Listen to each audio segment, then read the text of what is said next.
Hello, everybody. Thank you so much for joining us this afternoon, as well as folks who may be watching this recording later. We're so delighted to have you join us. Welcome to the Spring 2022 Action Book Club, or the ABC, on The Holly by Julian Rubenstein. This ABC is hosted by the College of Education Student Association, COESA, at the Morgridge College of Education, University of Denver, and is being recorded. This quarter's book club series will feature presenters discussing topics related to the importance of educational justice in Denver, as well as opportunities for action to positively impact our communities. I will provide a brief introduction for myself before turning it over to our presenter for today, Dr. Apryl Alexander. For those who do not know me, my name is Sri Sinha. I use she, her pronouns.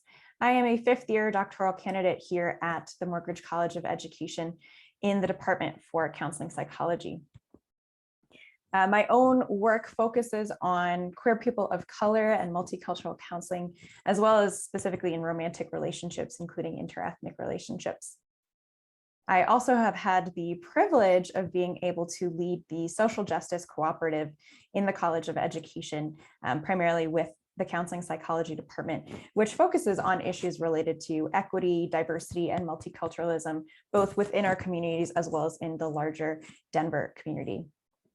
In addition to that, I have the opportunity to lead and co-found SESMA, which is the South Asian Sexual and Mental Health Alliance. So certainly being able to extend our work beyond just what we're learning within academia or our training as therapists and psychologists to actually get out there and impact communities, to be able to see the true proliferation of the things that we talk about as it relates to social justice and equity. And with that, I'm very excited for today's conversation and to learn from Dr. Apryl Alexander. She will be presenting today on trauma-informed social justice and is currently a professor of professional psychology over in GSPP, the Graduate School of Professional Psychology, also at the University of Denver, and soon to spread her wings onto UNC Charlotte. Thank you so much, Dr. Alexander, and welcome. Thanks for joining us today. Thanks for having me, Sherry. Good to see you again. Yeah, absolutely.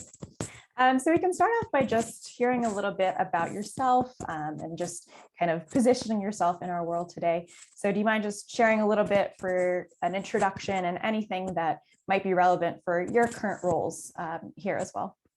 Yeah, Dr. Apryl Alexander, she, her pronouns. I identify as a Black cisgender heterosexual woman and navigate spaces as such. My background and upbringing, both of my parents are now Air Force veterans, so grew up a little bit all over the place, from Louisiana to Germany to Florida to settled in Delaware, and have moved around quite a bit since. My professional background and training is in clinical and forensic psychology. A lot of people have questions on what is forensic psychology. And it's this nice intersection between psychology and the legal system. So how can we use our science, research, practice, and psychology to better inform the legal system in the work that we do? Got into that work originally in working with survivors of violence, initially sexual abuse and childhood sexual abuse, but expanded my definition since. Also do a lot of research in that area, but over the years had increasingly wanted to know how some of that intersects with the legal system. So I've also worked with people who've caused harm, particularly adults and adolescents who've caused sexual harm. So in a lot of my professional work, I navigate both of those spaces in terms of treatment, but today I'll also be talking about healing. So I've been here at the University of Denver for 6 years, currently an associate tenured professor. I also wear the hat of being chair of our Faculty of Color Association here at DU, and then work on a few different projects, director of our outpatient competency restoration program. So working with adolescent and adult defendants who need help and support in getting back to the court system and making sure that they get the knowledge they need in order to speak for themselves. And then I also am director of the Denver First Juvenile Justice Project.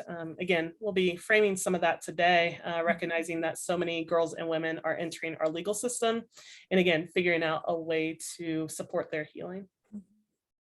There were a lot of ands to that statement. The first part, and which I'm in awe. Definitely some of the burden often, I'm sure, that goes along with being a woman of color in academia and holding that within faculty spaces, but honored for you to be sharing your experience within the community with us today as well. Is there anything that you'd want to share in terms of your next roles as well? Because you'll be leaving DU very soon. Yes, I got an appointment as an endowed distinguished, the Metrolina Distinguished Scholar in Health and Public Policy at UNC Charlotte. It's actually housed in a public policy program, so not even psychology, which is quite interesting. It's a multidisciplinary department, but I think it's a great fit for my lens now, that I think some of the ways that in which we learn about psychology is very medicalized, very Western, Eurocentric in nature. And I think in my early career have expanded in so many different ways that does incorporate a health lens, does incorporate sociology, social justice, liberation psych, which we'll mention today. So I do think it's like a great match and fit for how I've evolved in my early career. So just very excited to go there and be able to take this to a different perspective and different location. Yeah. Absolutely. Okay. So from the many hats that you wear and the many different issues that it sounds like you're both presently involved with, as well as, throughout your development, both professionally and personally have been involved with, I'm curious to hear, what changes are you trying to bring about for our communities? I know that's kind of a big question, but what's really feeling pressing and exciting to you right now? It's easy and hard in the same sentence. Our systems aren't working is the easy answer. I think all of us can agree on that. So when I'm in spaces where we're talking about the legal system, none of us are happy with the legal system. Survivors don't get justice. Individuals who are in the system feel mistreated. We have individuals in the system who shouldn't be there. So all of us can agree. And even when you see public opinion polls about the legal system, most people say, yeah, this doesn't work. So I think for myself, where I've shifted over the years is, can we try something that works? I think I've shifted more into the space of prevention. We can prevent all of these awful things from happening. We can prevent crime. We can prevent homelessness or being unhoused. We can prevent food insecurity. But unfortunately, our systems won't allow us to do that. We can address the issue of substance use in our community. But we just passed the bill last night, I think at midnight, to criminalize fentanyl use instead of passing money to actually help people who are addicted to substances. Wow. So that was a prime example where you had people who showed up to the Colorado State Capitol. This was public health officials, psychologists, people from the Harm Reduction Action Center, lawyers, all these professionals telling you what the science says about this bill and why we shouldn't pass it and the harm that it'll cause, the second war on drugs, and they passed it. So I think some of my work right now is just thinking about what is evidence-based public policy. So that's the other area where I get involved in. Let's do prevention, but then we also need policy change. So how can we use our voice, whatever field or profession you're in? Again, in the Morgridge College of Education, you have so many different disciplines. Are you all showing up to the Capitol to speak on behalf of or speak with clients? Are you there to speak on on behalf of, because they're minors, on behalf of the children that you're serving through Morgridge? Where are you showing up in those spaces? Because we need those voices there. Even though the voices were discounted last night, if we get together in collective action, we'll make a lot of noise and they'll have to listen to us and things will have to change. I appreciate the call to action being very present there, and especially that sounds like a dual role approach, both trying to move a little bit more upstream into not just what often as psychologists, therapists, providers, it's kind of reacting to what's already happened, but actually to go into prevention. And then along with that, really thinking about those policy and systems changes and how we can advocate for actually shifting the ways in which we provide service, or even as a government or as a system, think about what people need and how we can meet those needs. Because in my training, we focused on intervention, right? Yep. So in all my training, it was providing services to people. So providing services to survivors of sexual abuse, providing services to adolescents who sexually offended. I always say my dream is to be put out of work. Yep. Because that means that people wouldn't offend, people wouldn't cause harm. So I said my goal is to not have this job, and I can go be on a farm or do something else. I'm supposed to be a veterinarian, so maybe I'll go back to vet school. Nice. So my goal is to make sure our systems are corrected, so we don't even have to be in this space anymore. Yeah, that would certainly be the long dream. And I think we always make that joke as providers as well of, the intention is to work myself out of a job. And so really thinking about what that even looks like on a larger systems level of what equity and the actualization of social justice and multiculturalism could look like if we were actually able to shift systems to meet the needs of people and to prevent the majority of harm or distress from happening rather than just being reactionary to it. So I'm curious to hear about what makes you passionate about all of this. Where did you find this fire that you have in you? I'm not entirely sure. I know, again, my parents and their positionality was a place of service. So we were always raised and grew up going to volunteer events. So my parents were heavy into Special Olympics. And when I got older, me and my brother were competitive bowlers. Like we started helping out for Special Olympics bowling. So I think that spirit was instilled in us from a young age. Even if it wasn't explicit, it was there. It was just what you did. And then I think going into psychology and again, seeing all these systems failure, that's what motivates you to get into this.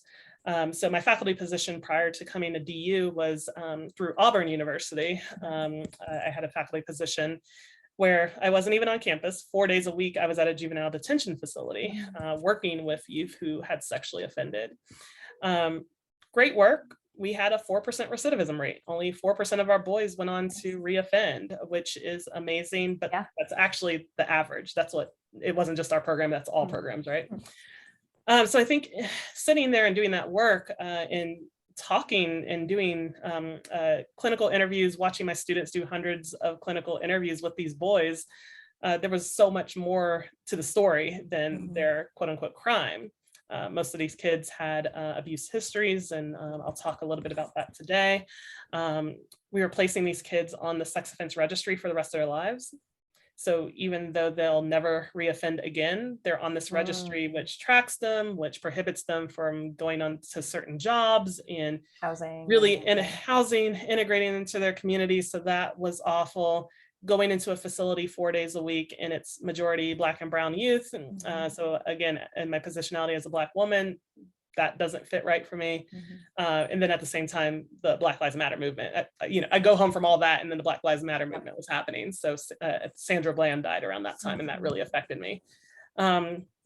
So I think at that time it was, what else can I do with this degree? People, for better or worse, listen to you when you're Dr. Alexander. And so is there more that I could be doing? So that's when I started thinking, yeah, most of these boys don't belong here. So Alabama was an abstinence only sex ed state. If we're not talking to our kids about consent and sexuality and boundaries, then yeah, they're going to continue winding up here. Can we talk to people about the registry and how it doesn't work? It hasn't reduced crime. It doesn't make us any safer. And it's harming these boys for the rest of their lives. So I think at that moment is when I said, yeah, I got to stop and kind of pivot my career. I started diving into reading about social justice and advocacy and psychology. There's not a whole lot out there, surprise. And I said, yeah, let me make this commitment to switching. And so that's when I found the position at DU, which gave me some of that flexibility. I teach a public policy and advocacy class here. A lot of my time during the legislative session, which is ending right now, is being at the Capitol and testifying on bills that are mostly affecting youth, but also community. And again, bringing the science to those stakeholders in hopes that they'll listen. Because a lot of them at the Capitol, and I'm not bashing them, they come to my class and we become friends, some of the legislators, but they'll tell you, I'm not an expert in psychology. I'm not an expert in criminal justice, but now I'm on the House Judiciary Committee making criminal justice decisions. So they appreciate me coming in with my articles and talking about what psychology says about this, to help inform them to make better decisions for our community. So that's what I've enjoyed, that that commitment I made in my shift in my career, I've been able to make happen in my time here. Yeah. And there's always going to be work to do still. But.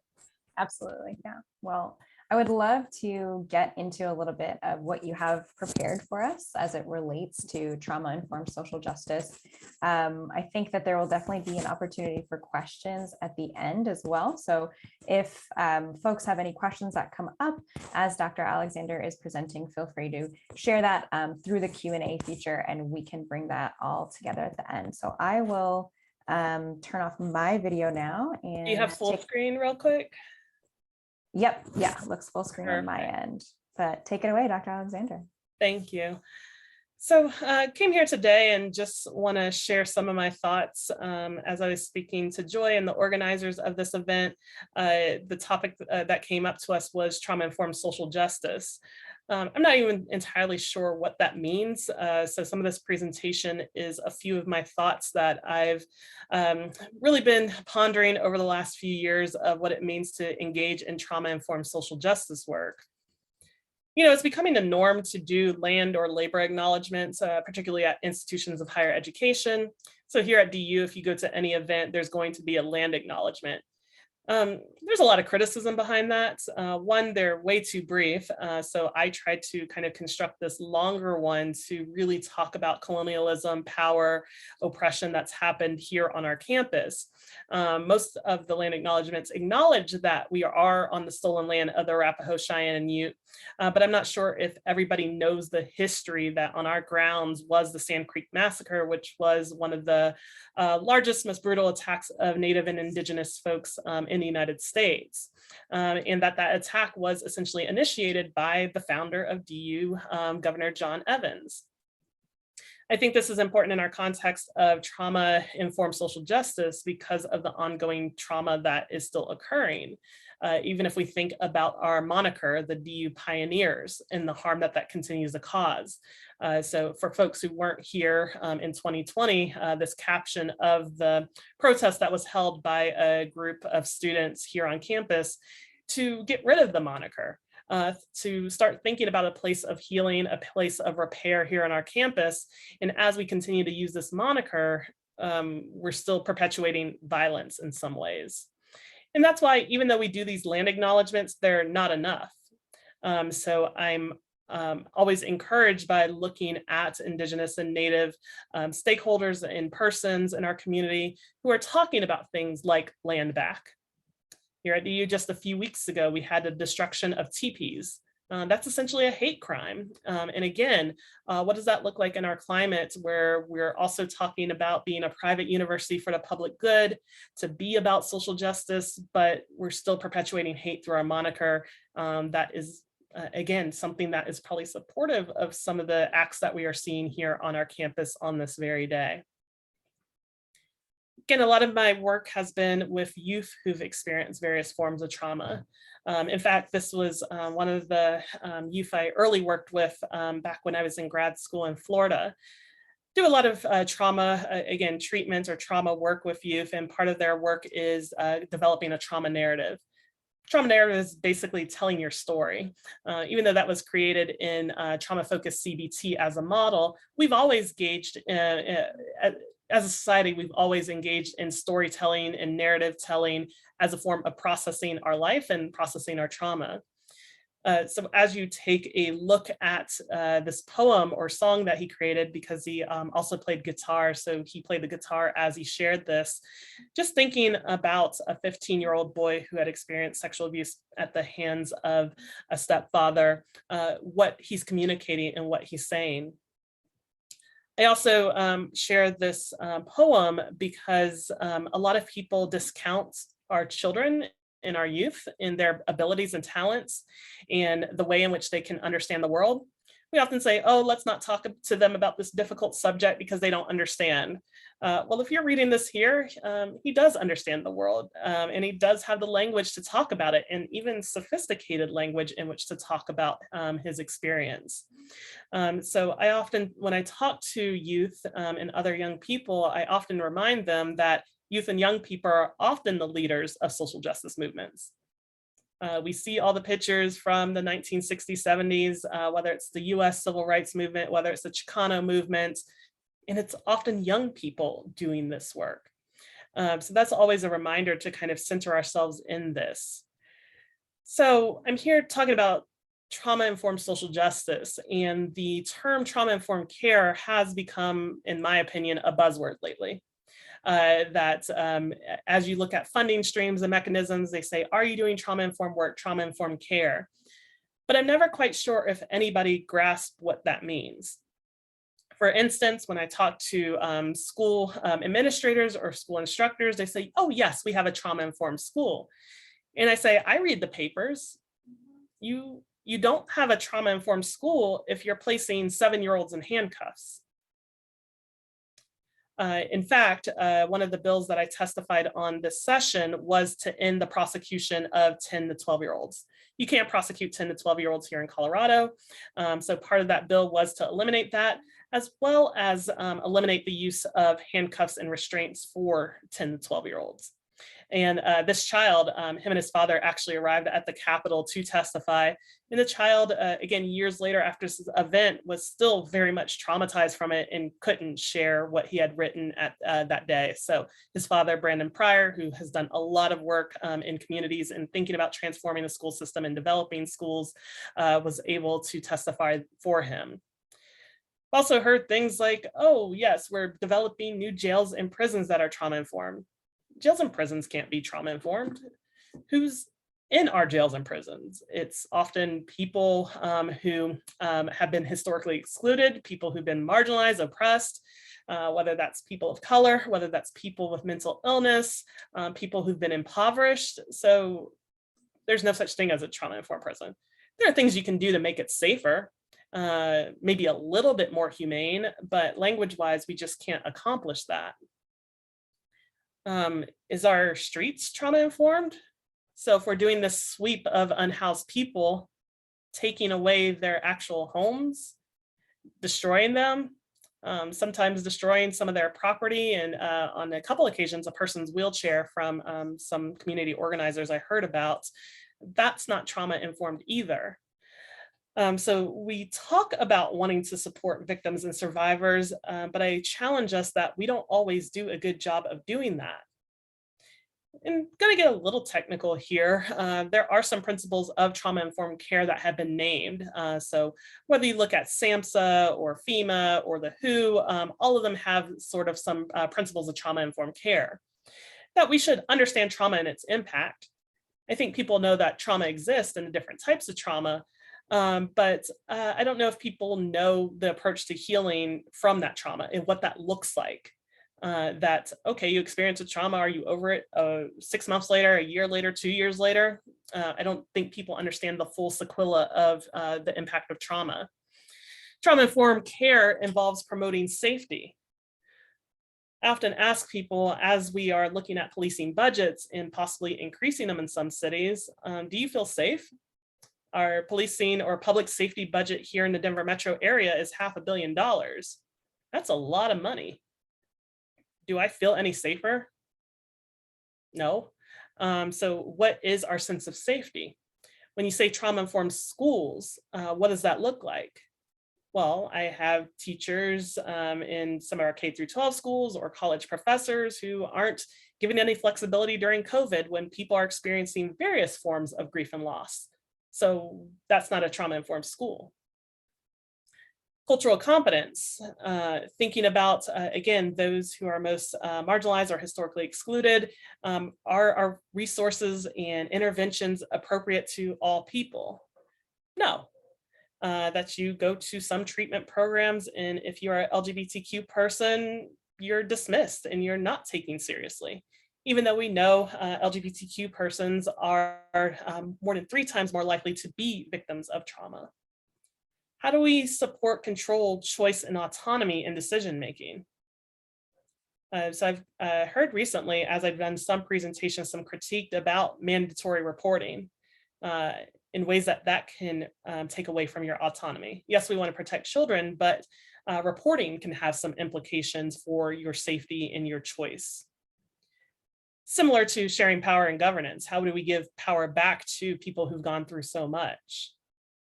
Integrative care, we don't talk to each other amongst systems. So a person comes into contact with the legal system as a survivor. They're not talking to treatment providers who aren't talking to medical care professionals. So how can we do better in order to not re-traumatize people? And then the last two things I still hear. If you've experienced a trauma, you're going to feel it for the rest of your life, is what I often hear in community. I don't believe that to be true. I've seen that recovery occurs, and it occurs when healing happens in a relationship. So if you're a clinician and treatment provider, how do you build that relationship that is meaningful to where a person trusts you so you can go through the healing process for recovery to occur? And due to a lot of our barriers in society, we again don't have that opportunity for healing to occur. So I talk to survivors in the community and just like my personal life, and many of them never went to treatment. So maybe for some of those folks, that recovery has never occurred for them and that it is still possible. When we're talking trauma, I want to make sure we have a broad lens of what trauma is. A lot of my research is on polyvictimization, so the experience of multiple types of trauma. A lot of times we focus on the top ones. So we talk a lot about physical abuse, neglect, witnessing things like domestic violence or experiencing interpersonal violence. But I want to make sure we take a broad look at what traumatic events can look like. Natural disasters. We know Colorado has had a lot of school violence. Now we see more kids on the internet, so looking at cyber victimization, racial stress and trauma and hate crimes that are happening now, terrorism, and then historical and intergenerational trauma, which we've often ignored. And that's what I've been focusing a lot when we're talking about social justice work. When we're talking about social justice, we're often getting together in times that are traumatic, and not just traumatic in the moment, but reflecting on maybe nothing's changed. So when you're out at the Black Lives Matter protest, or even right now with the protests for the possible overturning of Roe v. Wade, you see the older folks with their signs that said, "I'm still having to march for this." And that's very real. That when we see these incidents, it's not just us experiencing it, it's knowing that those who came before us have experienced it as well. And so we're looking at this term of intergenerational transmission of trauma, that even for the offspring of Holocaust survivors, Black Americans, Japanese survivors of internment camps, et cetera, their offspring are predisposed to adverse outcomes.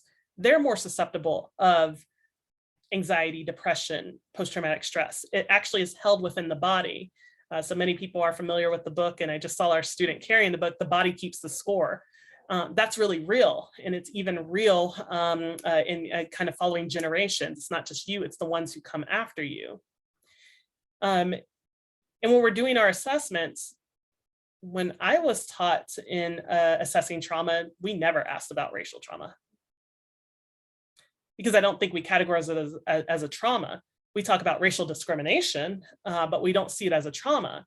And it can still induce all the same effects that other forms of trauma can induce. So that anxiety, depression, poor physical outcomes, substance abuse, all of that's linked.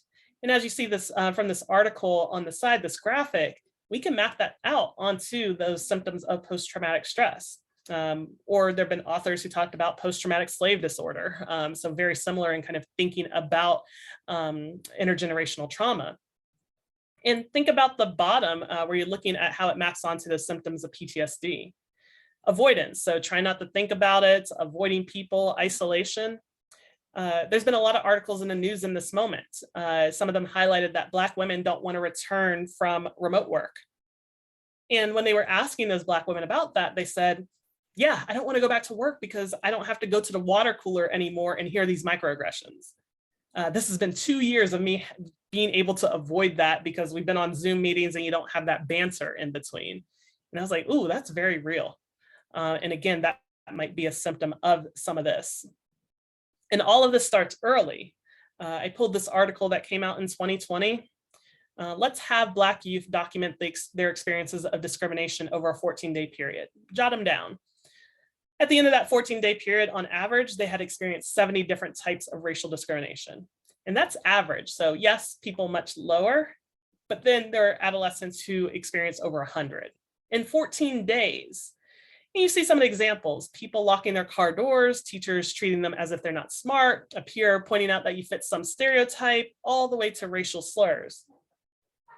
And I said, this is just 14 days of this child's life. And so for me, in working with youth, and I do a lot of talk about identity, how does this impact your identity development, your self-esteem, your sense of self-concept and self-worth? Then again, I'm moving into kind of public health, and I've been talking about social determinants of health and ACEs in my career anyway. That we hear about how these adverse childhood experiences do impact your physical health outcomes and mental health outcomes, even leading to an early death. So again, just thinking about the impact on how this is consumed in the body. How are we intervening has always been my question. I started off talking about how I want to shift my career into prevention.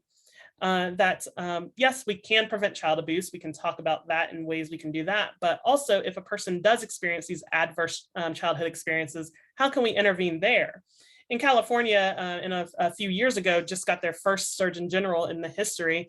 And they said, yeah, we're going to evaluate every child for the ACEs to see if what their ACEs number is, knowing that if we intervene early, we can do something.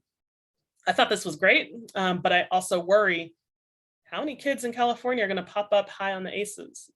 And do we have enough programs to support them? Do we even have enough resources to support them? You know, some data just came out a few weeks ago for Colorado. We ranked 51st in access to mental health care and meeting mental health needs for adults. We ranked 48 for children. So the need is high. So even if we identify it, how can we get people there?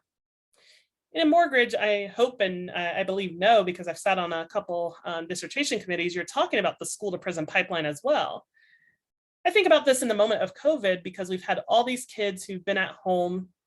We know that rates of child abuse reporting went up during COVID-19 in a lot of areas. Domestic violence calls went up during COVID-19 in a lot of areas.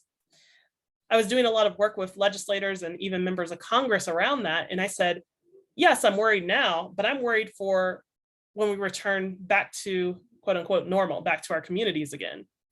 That these kids who had experienced so much at home and maybe didn't have access to a hotline, what's going to happen when they get back to school in front of their mandatory reporters, in front of teachers, in front of coaches?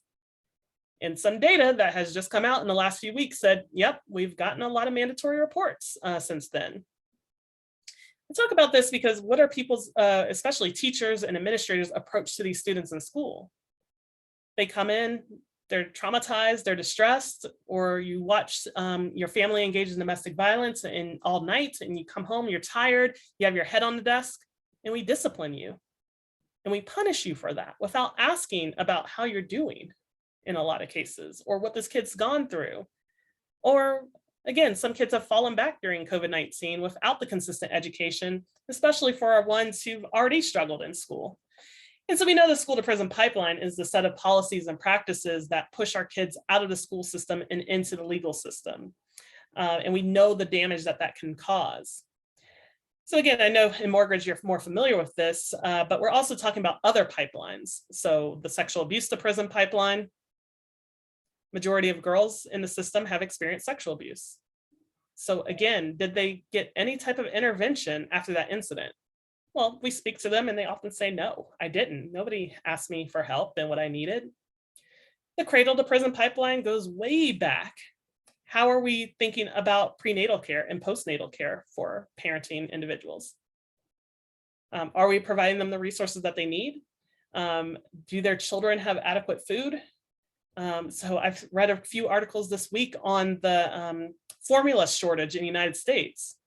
We really need to be taking that seriously. Because what are the alternatives going to look like? And then downstream, what's going to happen to these babies, now children, in 4 or 5 years? So in this moment, we need to be worried about that. The school to deportation pipeline, there are schools who are calling ICE on children and their families. So no need for that. These are kids just trying to go to school, but calling immigration on them. So we have all of this going on, and my work has been with youth in the justice system. So again, a lot of data supporting that 90% of them have had one or more types of traumatic events in childhood. So again, how do we step in and dismantle this trajectory? When I went to the facility in Alabama that I talked about earlier, I would come onto campus right at the start of the school day. I would drive up on campus, and it would either be staff or some of the boys running up to my car before I could even get out. And I remember we were admitting kids on this particular day. And 2 weeks later, I come on the campus and they say, Dr. Alexander, you have to do something about these two boys. Like, what is wrong with them? And I said, I'll let you know shortly. Like, we do our intake assessment, pretty comprehensive, ask them a lot of questions, make them do a lot of surveys and evaluations. And you see their histories. So when I went to that staffing meeting, I said, I can tell you what's wrong with them. That in fact, I often say in my teaching, in my community work, instead of saying what's wrong with them, you need to be asking what happened to them. Of course, these boys are going to have trouble making relationships in our facility when they first get there, because their attachment systems have been all over the place. When you've gone through all of this, how do you trust? How do you build relationships? It's difficult. So in our program, it's going to be a process of relearning. No, neither of these kids are going to trust me when they first get to know me, and nor should I expect them to. Look at all the damage that has been done, especially by adults. So I'm just another adult. So people have gone through a lot. Even if you're in a position of some form of privilege, maybe you haven't gone through any of these things. I had never experienced abuse or maltreatment in my childhood, but I do recognize that a lot of people have. So for those people, we're not even just talking about this historical and childhood trauma in this moment where we're talking about social justice. We're talking about now as well. So again, a lot has gone on and we're going through so much. So for people who want to engage in social justice work, we need to reflect on, yes, the here and now, but also their histories. So all that I just talked about could be what people are bringing to the table when they're coming into these movements. Done some community organizing work here in Colorado, and we're often focused on the here and now. Of all of these high profile events, we need to come together now to do something. And sometimes without reflecting on people's past. So as I heard the term, and I was brought here today to talk about trauma-informed social justice, it's not just these events, but I want to think about the historical and cultural trauma that's happened in people's lives. So I hope we all can sit back in this kind of, once I get to the end and think about, yeah, what is trauma-informed social justice? Because I really don't know. What does it take for Bree Newsome to get up that flagpole? I always said for myself, I was like, I don't think I'd ever do that. Like, what would propel me to do that? To be sick and tired, to get up there, that's a lot. Who is she? Is what I thought when I first saw her. What has she gone through? When did she decide enough was enough to get up there and take down that flag? So we're talking about healing, which is really important. I've been having lots of dialogues with people over especially the last 2 years. And I recently read a tweet that said, we need to stop talking about trauma treatment. So I call our program a trauma treatment program. And they said, we shouldn't just be doing treatment, like the symptom reduction, which I've been taught in my model of psychology. What about more healing, holistic healing? What does that look like? Again, a part of my education that was missing was discussions of liberation, that there's a whole field of liberation psychology. I had to think to myself, what does it mean to be free? Sure, I work in criminal legal systems. So when I think of freedom, I'm like, well, I'm not in jail and prison, but freedom is a little bit more than that. Why is it that I, as a woman, have been taught and trained to walk with my car keys in my hand when I'm going to my car at night? So, yeah, I don't have freedom because I don't have safety and security. What about belonging? Am I in a community where I feel accepted? Some of the work that's being done in GSPP over the last few years is talking about radicalization. Who are these kids falling into white supremacist groups? They're kids who feel kind of left out, isolated, and who's there to bring them in? It is these groups. Because it could be one sentence of, oh, I feel like I was mistreated. And somebody on the internet is going to be like, me too, me too. And you find community there. So I often think about how so many people in different spaces don't have a sense of belonging. And we could talk about that with mental health too, and stress. We see high rates of anxiety, depression, and sometimes it is that lack of belonging. Liberation's love. And how do you feel love and how do you give love? A lot of talk of mutual aid. During the COVID-19 pandemic, how did we show up for each other? Especially those who are most vulnerable. Bringing food, bringing types of shelter and tarps. During the snowstorms, I was downtown handing out hand warmers and all sorts of stuff to our unhoused folks. So mutual aid being important. Similar to belonging, collectivism. So having community. So not just belonging, but having a community there to support you. And then how do we get to thriving? It's not just surviving in this moment in time, but how do we get to a space where we're actually thriving and we feel good again? I always have trouble with the term resilience too, because I wish bad things didn't happen to me, so I had to be resilient. But collective resilience talks about how can we nurture and care for each other and create a supportive and safer environment for each other, and just recognize each other's humanity and existence. That we're all here together, and if we engage in better community building, we can support each other and actually engage in collective healing. That was one of the things I learned in so many difficult situations that happened to me in 2020. Who shows up for you? Where's your community? One of the reasons I'm sad to leave is because there were so many people in this community who helped me during that trying time. So for me, the biggest message, people are like, well, what's one thing that came out of the COVID-19 pandemic? And I'm like, I hate trying to even have to name it, but for me, it truly was collective healing. To know that there were people looking out for me, even people I don't even know that well. So I ask people, where's your squad? Who's there to help you and assist you? If you don't have that, I want you to find it, because again, that can be so helpful in this process. So for me, as I'm wrapping up, I just am thinking about what's next as we're thinking about this social trauma-informed social justice. We have to change things. If we are taking away people's housing, can we think of something new? That's what I like when I'm reading books on liberation and change. So the things that we're doing simply aren't working. So can we try something new? So is it finding these safe parking sites for unhoused people in our community and making sure that that $500 million public safety budget actually goes to public safety, which would be keeping people housed. Yeah, the prison systems don't work. So do we need to think of something else? They say prisons were created to be a deterrent. They're not. Crime hasn't, it's gone down a little bit, but hasn't significantly gone down. We're still building mega prisons. Can we try something else? We might not be on board for all abolition just yet, but let's look at some of those models because they can be effective in creating change.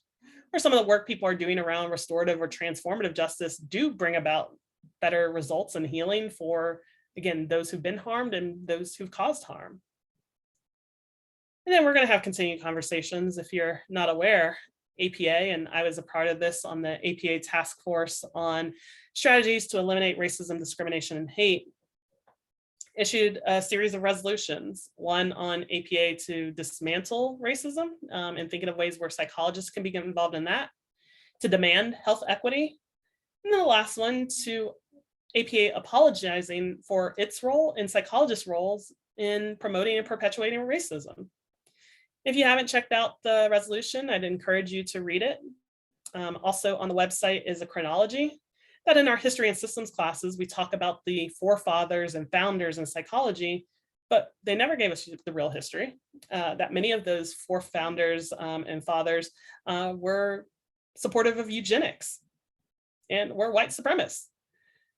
So that chronology that's on the APA website was created by a group of psychology historians to get it together so we can teach the real history of psychology and not sugarcoat it.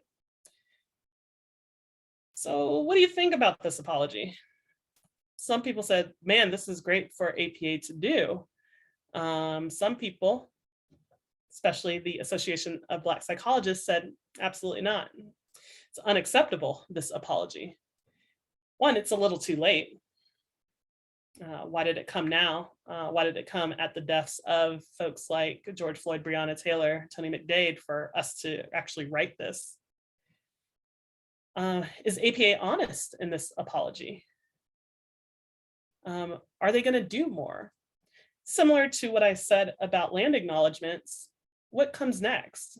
We've acknowledged the harms that have been done, but are we talking about things like restitution, restoration, repair, or even reparations? So while I was part of this group that crafted and helped craft the resolutions, I understand the pushback. Now, the resolutions were just the start. Several groups at APA do have plans for hopeful repair, but I can't blame ABSI. I said the research project I would love to do, but just I'm too swamped, is how many institutions wrote BLM statements in 2020? And where did those action plans go 2 years later? So I want us to think about what trauma-informed care really is. And in social justice movements, when I'm hoping that you all engage in action as a student, as an early career professional, and then throughout your career, how are you helping yourself heal? And then how are you helping communities heal? How do we recognize trauma and support each other, our communities, our families, and do so in a way that is healing and restorative of communities? So I am going to stop share in a second. I will make sure we get some of these slides to you all because I'm sure there's a few resources that people might want to have. But again, I appreciate you inviting me to this space to start this dialogue today. And again, we'll open it up for questions here, and Shri will also engage me in dialogue. So thank you.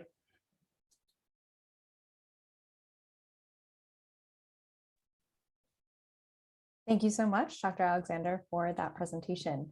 I certainly am just reeling right now with a lot of the information that you shared and really thinking about, critically thinking about the buzzwords of trauma and trauma-informed care, and then especially what that looks like within this field of social justice and so many different movements that we have and that we need to support regarding equity and what the actualization of that can look like.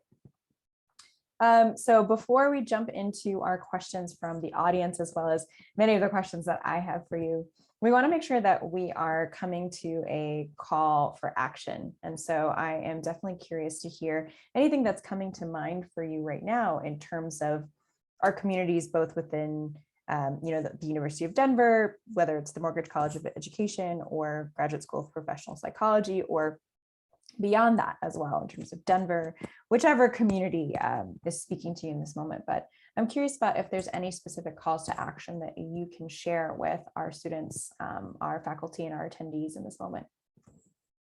Yeah, calls to action are challenging. What I see a lot of times is helplessness. Mm-hmm. People don't engage in action because they feel helpless or hopeless that things will change. Mm-hmm. So when I say I want to either disrupt or dismantle some of the systems that are around me, so yep, I want to dismantle the criminal justice system or criminal legal system. Sorry, I don't use criminal justice system anymore. Criminal legal system. Yeah, that sounds a lot. Mm-hmm. that sounds like a lot. And people are like, you can't do that. Yeah, I can. So for us and for every person I speak to, what can you do in your bubble? Mhm. Also, what are you talented at? So I would get messages during the BLM marches here in Denver. I don't want to march. Also, COVID's going on right now, so I don't want to be outside, or I'm immunocompromised. So April, I can't be there for a number of reasons. But what can I do? Yes. What do you have the ability to do? What are your talents and skills? Not everybody's going to go to the Capitol and have their voice heard. That might not be your comfort zone. What is? Mhm. So if you're a computer programmer, have you reached out to a BIPOC organization and offered free services? There was like a group, Bakers for Black Lives. They were selling baked goods and donating the money to Black organizations, and they brought us cookies downtown. So that was cool. What is your form of advocacy that you want to engage in? What system are you hoping to change? So again, Morgridge College of Education, our educational system is flawed. Are you going to sit back and watch and just remain in the status quo and be that person who goes, oh yeah, this is just the way it is, or it's always been that way? Well, don't come around me, because I don't want to hear that. That's not working. We're in a place where real people, real children are being harmed. I think that you asked the question of me earlier. I think that's what propelled me to do this. I don't have time. I had a colleague who came up to me and she's like, April, can you like take a break and take some time off? And I said, no, not right now. My people are dying. I see what you're trying to do. You're trying to do self-care, but your privileged identity just came to me and said, take a vacation. I just came back from Hawaii. I can't go to Hawaii right now because people are literally dying down the street. I went to another vigil last week. So no, so part of that again is privilege, the things that you don't see or the things that aren't affecting you. But in that moment, this is affecting me and my community. Yes, I need my collective care people to hold me accountable for my self-care. So my friends sending me the text message, did you have water today? April, I don't think you've ate a vegetable in 5 days. So let me send you a salad to your apartment. That's the collective care piece. So I think it's a part of, what position are you in? How are you going to enact change with your privilege? Because we all, even as a woman of color, I have privileged identities, right? Again, I talked about my educational privilege, people more likely to listen to me. Again, I don't like that because sometimes I am advocating with communities that I'm not a part of. But I'm going to show up with them because maybe we get this done together and maybe we have power there. So it's showing up for allies. It's listening first. Active listening is basic skills that we learn. It's active listening and learning before you work with community, particularly communities you're not a part of. And then again, amplifying those voices. And I did another presentation on allyship last week, and one of the slides said, what are you willing to risk? Because some people aren't ready yet. This feels uncomfortable, this feels unsafe. And they say, well, the affected groups feel uncomfortable and unsafe. I don't feel comfortable and safe right now. But I still go out on a limb on occasion and challenge myself. So I don't know if there's one thing to kind of do a call to action for. I say, look at the various systems that you're embodied in right now. So it could be for me, yep, I'm here working for DU. So I do advocacy here in my position at DU. But then I'm driving home and I see unhoused folks. Well, yep, there's some advocacy there. Yep, a lot of my role is working in legal systems. So there's my advocacy there. Those are the 3 spots. Or I did have a dog who passed away. I do dog advocacy for pets. Like that was a passion of mine. So making sure I donate there. What are the things that you care about and how do you show up? Yeah. I really appreciate that your answer is not a one size fits all of here's how you go about working towards a socially just world. It is instead really listening to oneself and having that piece of it as well, both what are my own passions, what are the things that I'm good at that I can bring my skill set to the table, as well as what are the systems, specific systems that I'm trying to impact and the specific communities that I come from or am a part of, that might also be those places to really think more specifically and critically about what kinds of impacts folks are trying to make. And then based on that, making kind of their own individualized action plan. So I really appreciate that framing. I wanted to ask a little bit as well. So there's, as I mentioned, so many directions that I want to go in, but one is really what you were talking about in terms of your own community here presently, at least at DU, and wanting to bring into the room and make it very present that there is a large exodus happening of Black professors within the graduate school of professional psychology, as well as in terms of the larger systems at DU as a predominantly white institution. And a lot of the, for example, you had talked about the vandalism of the TP polls and the very blasé response that we had from the university in regards to that. So I wanted to make that present a little bit and just ask about what you have been noticing in terms of the student protests that have been ongoing throughout this past week, and how, especially when one is within a system that does feel constraining to them or does limit their ability to make some of the changes that they want to see, what maybe you have found as some of those, not necessarily successes, but ways to be able to persevere through those challenges to still work towards the changes that we want to see, even if our systems are constraining us. Yeah, it was even interesting last week as my students were protesting and marching, again, for the exit of, at that time, 3 Black faculty.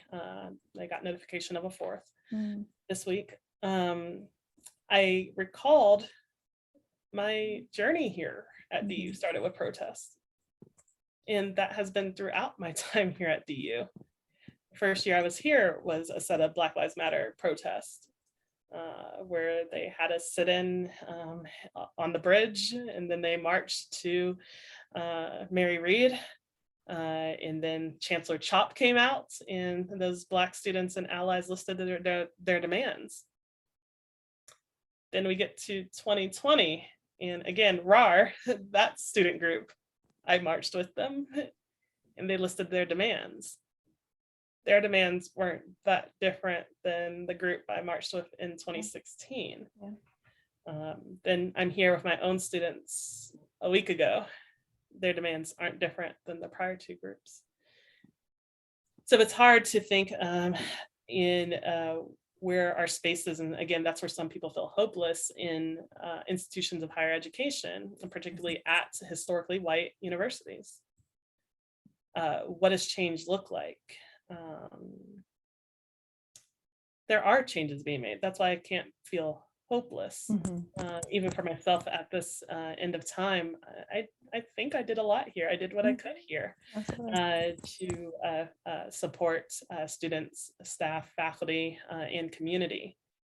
I don't want it to feel like a complete loss. But we have some challenges, and we have challenges with people with my positionality, challenges with people in leadership, challenges about just simple value and feeling valued and respected. So yes, those are kind of the reasons I'm departing. But yeah, it also doesn't help when the teepees were destroyed just a couple weeks ago. That again, if we're talking about liberation and safety, that's not my community. I'm not part of the Indigenous community, but they're not far removed. Yeah, what is my sense of safety here and positionality here? And who is going up for us? We still have a lot of people who are. There are still going to be a lot of people fighting. There's going to be new people coming in. We need to hold folks accountable for the harms that are being caused on this institution, continue to be caused on this institution, and continue to demand change. So again, as I'm leaving, as somebody who taught students in social justice and advocacy, to see them protest last week, to see them come together in a talking circle this week, I said, yep, that's, I did what I did. I did what I could, and they took the lessons, and they're going to carry the torch after me. the unfortunate part is, yeah, I want to make sure that these systems, that my job doesn't exist in the future, but the reality is it will until I die. So the best thing I can do is think about legacy and the future advocates of the world and what they're going to carry after I'm gone from this earth. Yeah, that's a very real answer, and I appreciate you allowing me to kind of bring it into the present, and at the same time it feels fake to not acknowledge those things, and to allow the opportunity to be candid around both the aspects of hope as well as the aspects that are wearing down over time, and that really brings us to Black places. women are the fastest growing population of college graduates right now. What does that look like for the future? Yeah. Yep. So why aren't we currently in positions of power? I think that's interesting that they are refusing to get rid of student loans because they know that if they got rid of the current student loan payments, the Black wealth would go up by 40%. Wow. So you don't want to remove student loans because Black wealth will go up 40% and Black women are graduating from college. What does that look like? So they know the power is coming. So I want to ask about that piece in terms of something that I talk with my own students about in teaching multiculturalism and social justice is around these concepts of radical hope and what that can look like if we come from places of joy and endless possibility, certainly not without acknowledgement of all of the struggle, the toil, the ongoing oppression, but how radical it is to be able to continue to show up with that promotion of seeing better, doing better, knowing better exists, and that those ideals that we have are not futile, that they're actually able to be achieved, even with the reality of not in this lifetime or next lifetime potentially, but that it can get there. Did you have anything? Yeah, that's great. Because I often talk about there's a difference between toxic positivity and radical hope. And those are a fine line. And so I see toxic positivity a lot of, oh, things aren't that bad and things are great. And April, you know what? You're doing a good job. Look at all the work that you're doing. You have a roof over your head and you've got family who cares about you. Yeah, absolutely. That's like the toxic positivity. Oh, but you're doing so much and you're doing so well. Radical hope is a little bit different. And I also talk about radical healing sometimes. I don't want all these movements to just be about pain. There is a lot of joy. There's a lot of success. There's a lot of celebration. Humor is part of my healing. So humor is often in my life. And sometimes in our work, we don't always center all of that stuff. So as we're talking about, that collective resilience, collective healing, radical hope, radical healing, it is that space too. That even in tough times, having that joy, having that good dinner with friends and laughing and celebrating your accomplishments, big, small. I have friends who built businesses over the pandemic. And so how do we celebrate that? I do a lot of pop culture writing and media stuff as well. And so I talk a lot about media and we don't see those images represented. I want to see more celebration. I did a presentation on hip hop and healing. I need to see more Little Nas X's out in the world. Yes, to bring a smile on my face, to be unapologetic, to be joyful. I need that. And again, I don't think those images are centered enough. And people have a narrow framework of who we are, and it's so much more than the pain and resilience and constantly fighting. It's joy, it's celebration, it's dance, it's music, it's arts, it's success in higher ed. It's all of that too, because we fought to be here, and let's celebrate that. Yeah, there's a lot of hope in that message and a lot of sources of inspiration in terms of not just how can we persevere, but I think really that place of how can we be all that is good in life, right? And to be able to manifest that such possibilities exist where that is appropriate for us. Oh, did you have something? Yep, you're good. Okay, I was curious a little bit to touch on some of these pieces around specifically, your areas around incarceration and the criminal system rather than the justice system. I'm curious a little bit to hear in terms of what you envision of what a just world could look like. Do you imagine, you had mentioned that maybe we're not ready for all abolition, but certain types of abolition. And so I kind of wanted to poke into that a little bit. I'm curious about if there are, for example, any particular types of charges, occurrences, crimes, however you want to label them, that you personally or professionally feel do justify some form of or require some form of incarceration, or is that just world where there would be the ability to engage in transformative justice that would not require any incarceration or any holding to keep the rest of the community safe at all? I'm honestly still a work in progress in this. Yeah. I have a lot of friends in this community who are full abolitionists. So they're like, no charges, no charges to be in jail and prison. I still worry a little bit like of what that looks like. I think not to like derail, but I think part of it is like talking more about accountability. So there are spaces where we can have accountability that don't involve incarceration for folks. There are people, and again, we have folks on campus who do this work, and I've been working with a group a little bit out of New York who are talking about individuals who cause sexual harm and doing work with them that isn't in the criminal legal system, because one, not all victims report for a number of reasons, because the legal system is not safe for them. The doctors won't believe you if you go to the hospital. The cops don't believe you when you go there. They are very accusatory. So even the legal system isn't great for survivors. So some of their groups are doing the work with those who caused harm and those who've been harmed, in the legal system not being involved. And in some of those spaces, both parties actually get justice.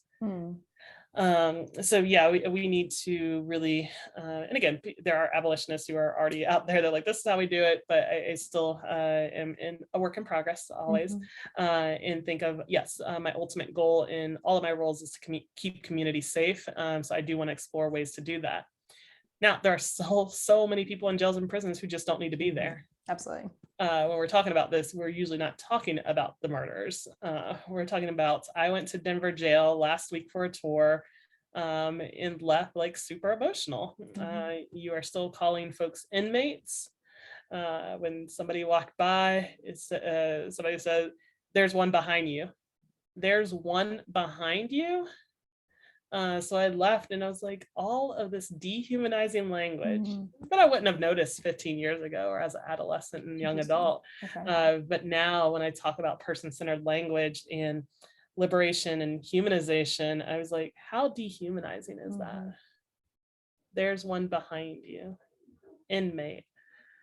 Just to be called that repeatedly during your time there, that you're not even a person.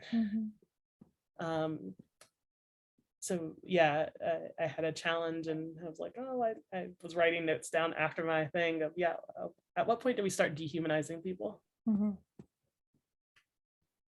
Yeah, there's, I've had the opportunity to work as a provider, as a practicum student in the Denver jails myself, and certainly trying to balance a lot of those worlds all at the same time, which can be a lot. Because there are also these pieces of, here are the rules, here's what keeps you safe. And there are real risks, right? I mean, I have been assaulted by a client before, for example, right? And that's something that I've experienced and a trauma that I carry, and that informs my work when I'm meeting with folks in different environments. But especially given your work working with people who have perpetrated a sexual offense or a sexual related violent act, I am curious in what you were talking about regarding liberation and thinking about all of the multiple facets of that. how you have found either in your personal work or in terms of what the literature might say about how to form meaningful relationships and have some of that community and collective care that can be avenues towards healing and justice, especially in the case of what many folks often kind of consider some of the most heinous crimes as it relates to sexual assault or abuse. Just curious if there are any pieces that, speaking especially towards that humanization and in the perspective of what could actually be beyond just justice to healing to liberation. What are strategies that you might suggest for folks to be able to promote some of those larger scale ways to heal beyond just punishing somebody for a violent sexual act? I think sometimes the issue is, you talked about your experience. People haven't been to a jail or prison. When I'm out and about and a stranger asks what you do for a living, and again, it changes based off of what I'm doing, but we'll go back. I work with kids at this facility in Alabama, and then people were like, oh my gosh, that must be hard. That must be tough. No, it's the easiest job of my life. Because I learned that they're just kids. They're just kids. But they did this hideous thing. Yeah, he's 12. And he experienced a lot. What I often ask people, what's the image that comes in your head when I say these things? Again, I don't use the term sex offender, I use person-centered, because they actually do have a low recidivism rate once they get treatment. What comes up for you when I say that? Yes, it's all the heinous things. People still have the stranger danger when we know most people who cause sexual harm are people you know. And so I think for me, and I had those struggles. I was a victim survivor therapist. I was the one I was like, absolutely not. I have an essay from my first year of grad school in my doc program. What population do you need more training in working with, or who you don't think you can work with? And I wrote, I'll never, ever, ever work with sex offenders. And I've been doing so for the last 12 years. Because again, once I met these people, once I heard their stories, they were people. Once I met those youth who sexually offended, they were children. They look like children. The joke I tell is you wouldn't know who they were if you were walking through Target. I'm like, that's the same kid I see at Target on a Sunday. They're kids. So some of that dehumanization is what comes up. Can we just treat kids like kids? That's one of my other messages in the work that I do. Kids are not adults. So why are we trying kids as adults? Why are we treating them as such? They are children. They are malleable, and they can learn. So again, that dehumanization comes up so much for us in society. So many people are one mistake away. In any given moment, yeah. Certainly kind of going back to just the core humanity pieces and believing in humanity, I think is a lot of what I'm getting from what you are sharing, which can certainly be tough at times. But when you peel those layers away and really get to that level with really any human being, that regardless of any actions that they have taken, as well as events and environments that they have experienced that have certainly also informed any actions that they've taken, that all of that comes back to just being a human within the world. And best believe I've met the people who are not remorseful, are not sorry for their actions. I also study psychopathy. I've met those. Yeah, that's where my journey to abolition is stunted. Those people do need to be kept in spaces that they can't cause harm. Yeah. There you go. Yeah. Okay. Well, I'm noticing our time. I am also wanting to give just kind of a final shout out for any other audience questions that might be coming in as well. There are some questions in the chat. Okay, great. Let me check in here. So I've seen a few that have come in. So I did want to ask this one as well, where I was curious about who are other scholars, organizations, anyone that you might recommend or point us to who you also learn from, or who you feel like are doing things well, that you would recommend. I'm having a total brain freeze, of course. So many in community. I know they just changed their name, like Padres y Jóvenes Unidos are now Movimiento Ponder, I think. Sorry for my poor Spanish. They've been leaders in the school to prison pipeline work locally. On Twitter, like people like Bring Our Neighbors Home are talking about, the criminal legal system and engaging in innovative ways. So let's have bond hearings within 24 or 48 hours for people. Yeah. Let's end cash bail, that we've had people in Denver jails die by suicide and they could have been out in less than $100. Yep. So there's so many organizations locally who are doing this work. I'm a board member for Colorado Juvenile Defender Center, so we provide pro bono attorneys to get kids off the registry, get their records expunged, do school to prison pipeline work. Colorado Freedom Fund, of course, they do Mother's Day bailouts every year. They've been also helping on the bond reform efforts. So part of it is, these are organizations that are near and dear to me. One Colorado LGBTQ advocacy, so work with them a lot. There's just so many in your backyard that sometimes you don't know about. So again, if you're finding places to get in action, there's always jokes. Don't create a new nonprofit. There's so many. Colorado has like the highest percentage. Denver has the highest percentage of nonprofits. There's probably people out there already doing the work. Go find them for whatever it is you're advocating for. I do a lot of public impact scholarships. That's why I'm active on Twitter and get to know some of these organizations and they follow you. And that's why, again, my experience here at DU in Denver has been so rich because so many people are wanting to engage in this dialogue, do this work. And the broad answer is I just learned from community. So sometimes it's just showing up and again, listening. And so finding those spaces, finding those community activities, going to city council meetings and just listening to the problems. And maybe you'll find some people who have solutions. I appreciate that. Yeah. Coming back to the communal, the relational, relying on others, and certainly not ever feeling like you're alone in the fight or you have to have all the answers. It's about coalition building. And you're not the lone expert. So if you get your fancy degree and you're Dr. Such and such, that doesn't make you an expert in everything. So I engage in as much learning as anyone else. Absolutely. I appreciate that. Okay, well, are there any other things that you wanted to share or that just in terms of, I don't think we've come to any answers about what trauma-informed social justice is in terms of a definition. Maybe we've even poked a few holes in it, but I think wanting to always bring those principles to mind, especially, again, not only towards social justice, but these larger calls towards healing and ultimately even liberation. Any other things that you want to share before we wrap up for today? I think I said it in some ways, but maybe not explicitly, caring for yourself. And that I know I did a podcast for iRise and they took one of my quotes as the title of the podcast, I need you here. So this work is hard. This work is difficult.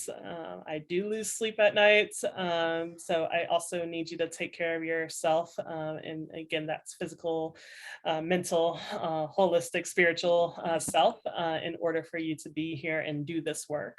So there are going to be times where you do need a break and you do need to pause and reset yourself or change things. And that's more than okay.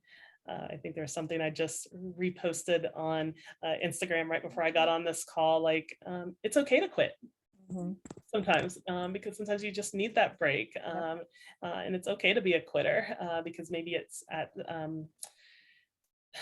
because maybe continuing to do this work is at the expense of yourself and I can't lose people. So yeah, I appreciate that. Well, Dr. Alexander, I certainly hope to continue to be in the fight with you and appreciate all that you have modeled for me as well as our university at large. I wish you the best in your next steps in Charlotte and certainly hope to get connected there as well. But thank you so much for taking the time today to share your brilliance, your joy, your fight, your passion. I feel like I have gained so much from it, and I'm excited to see what comes next. Thank you. All right.